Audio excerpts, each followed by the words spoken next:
வணக்கம் உங்கள் எல்லாருக்கும் வணக்கம். ஸோ இன்றைக்கி வந்து வீட்டில் வந்து பிரியாணி பண்ணலாம் அப்படின்னு டிசைட் பண்ணியிருக்கேன். ஒய்ஃப்க்கு ரெஸ்ட் கொடுத்துட்டு பிரியாணி நாம் ப்ரிப்பேர் பண்ணுவோம் அப்படின்னு. ஸோ முதல்ல நான் ஃபஸ்ட்டு உங்களுக்கு எல்லாம் காட்டிடுறேன் என்னென்ன எடுத்திருக்கேன் அப்படின்னு. பிரியாணி ரைஸ் வந்து ஊற வச்சுருக்கேன். வெஜிடபிள்ஸு கேரட்டு மற்ற பீன்ஸு இந்த வெஜிடபிள்ஸ் எல்லாம் போட்டிருக்கேன். கூடவே கொத்தமல்லியும் புதினாவும் எடுத்திருக்கேன். இங்கே வந்து நறுக்கி வச்ச வெங்காயம் இருக்குது, லெமன் இருக்குது, இஞ்சி பூண்டு பேஸ்ட் இருக்குது, பட்டை லவங்கம் இந்த கிராம்பு எல்லாம் இருக்குது. இதுதான் வந்து துபாயில் கிடைக்கிற basmati rice. So Indian basmati rice தான் வாங்கியிருக்கேன்.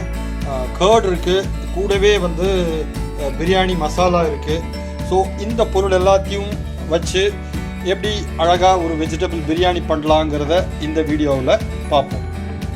ஓகே, ஸோ முதல்ல என்ன பண்ணுறோம் அப்படின்னா, ஸ்டவ்வில் வந்து பாத்திரம் வச்சாச்சு. அந்த பாத்திரத்தை வச்சப்புறம் ஒரு 3 டீஸ்பூன் அளவுக்கு எண்ணெயை போட்டுக்கலாம். எண்ணெயை போட்டுட்டு கூடவே கொஞ்சம் நெய் ஊற்றிக்கலாம்.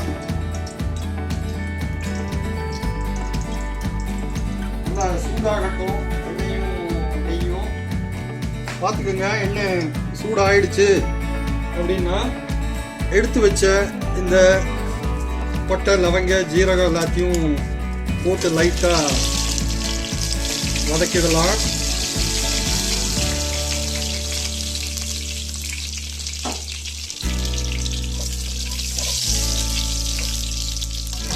அதுக்கு அடுத்து நல்லா வெட்டி வச்ச வெங்காயத்தை வந்து போட்டுடலாம். வெங்காயம் வந்து நல்லா வதங்கணும். அந்த பச்சை வாசனை அப்படிம்பாங்க இல்லையா, அது போகிற வரைக்கும் வதங்கணும். ஸோ அது வதங்கட்டும். கொஞ்சம் ஜாஸ்தியான ஃப்ளேமில் வச்சுக்கலாம். இதுக்கு முன்னாடி சிம்மில் தான் இருந்தது. ஸோ அடுத்து கொஞ்சோண்டு உப்பு போட்டுக்கலாம். கொஞ்சோண்டு போட்டுக்கோங்க, ஏன்னா அப்போ தான் வந்து அந்த வெங்காயம் வந்து நல்லா ஃப்ரை ஆகும், அந்த பச்சை வாசனை எல்லாம் போகும். ஐ திங்க் வெங்காயம் நல்லா வதங்கிடுச்சின்னு நினைக்கிறேன். அடுத்து ஜிஞ்சர் கார்லிக் பேஸ்ட் நம்ம ஆல்ரெடி எடுத்து வச்சது, இதை வந்து அப்படியே போட போகிறோம்.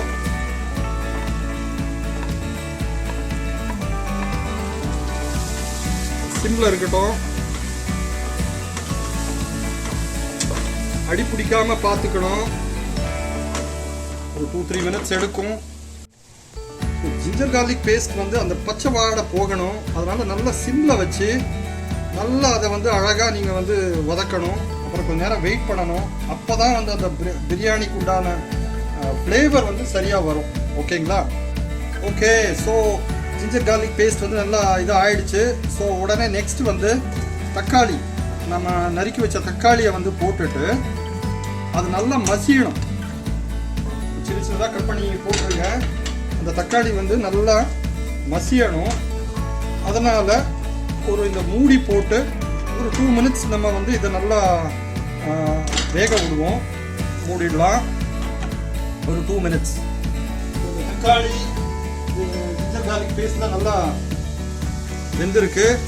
ஸோ இப்போ வந்து நம்ம நறுக்கி வச்ச இந்த புதினாவையும் கொத்தமல்லியும் நம்ம போட்டுருவோம். போட்டுட்டு ஒரு 2 நிமிஷம் மூடி வச்சிருவோம். அதுக்கு முன்னாடி கொஞ்சமாக அதை வந்து கிளறிட்டு மூடி வச்சிருவோம்.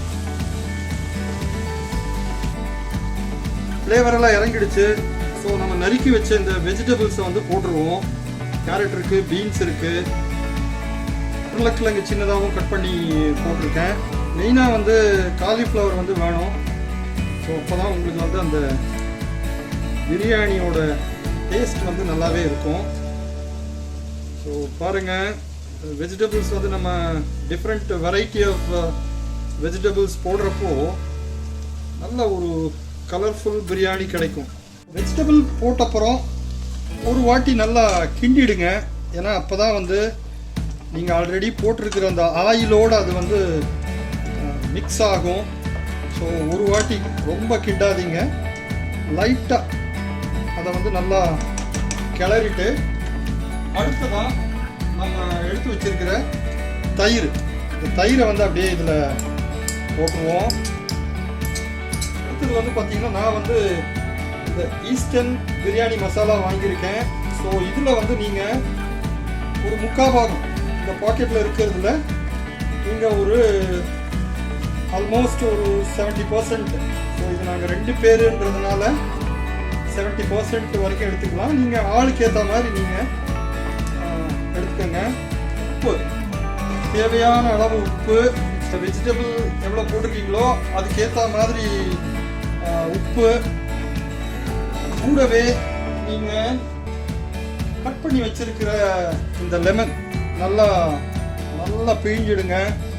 அதனோட சாறு எல்லாம் வந்து நல்லா இறங்கட்டும். ஸோ இந்த பிரியாணியில் அப்போ உங்களுக்கு இன்னும் நல்ல ஃப்ளேவர் கிடைக்கும். இதெல்லாம் போட்டதுக்கப்புறம் நீங்கள் அழகாக எல்லாத்தையுமே ஒரு வாட்டி நல்லா மிக்ஸ் பண்ணிவிடுங்க. அப்போ தான் வந்து மசாலா வந்து எல்லா வெஜிடபிளுக்கும் அது வந்து மிக்ஸ் ஆகும். இல்லைன்னா ஒரு இடத்துல காரமாகவும் ஒரு இடத்துல உப்பு அதிகமாகவும் இருக்கும். ஸோ அதை அவாய்ட் பண்ணுறதுக்கு தான்.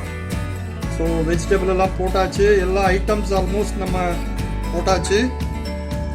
ஸோ அடுத்து நீங்கள் ஒரு டம்ளரில் வந்து ஒரு 1/2 டம்ளர் தண்ணி, அதாவது இந்த வெஜிடபிள்ஸ் வேகணும் இல்லையா, அதனால் நீங்கள் ஒரு 1/2 டம்ளர் தண்ணி வந்து நீங்கள் ஊற்றிட்டு இதை அழகாக மூடி வச்சுருங்க. ஒரு வாட்டி பரட்டி பார்த்துக்கலாம்.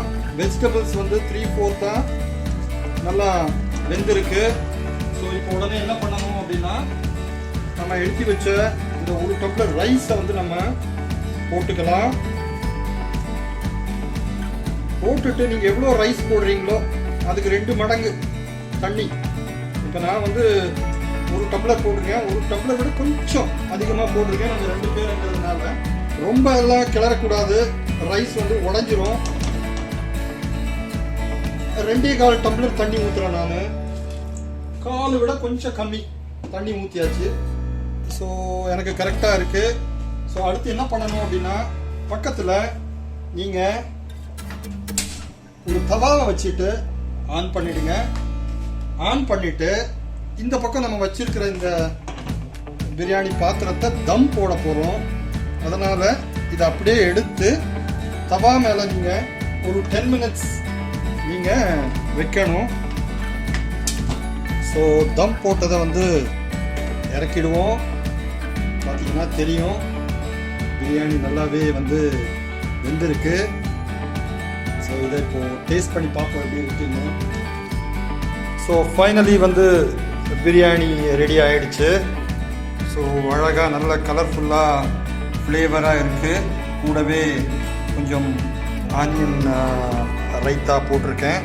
ஸோ 2 பிளேட்டில் வந்து நாங்கள் இப்போது போட்டாச்சு, சாப்பிட போகிறோம். சாப்பிட்டுட்டு அப்புறமா வீடியோவில் ஃபர்தராக நம்ம டிஸ்கஸ் பண்ணுவோம். So thank you so much for வாட்சிங்.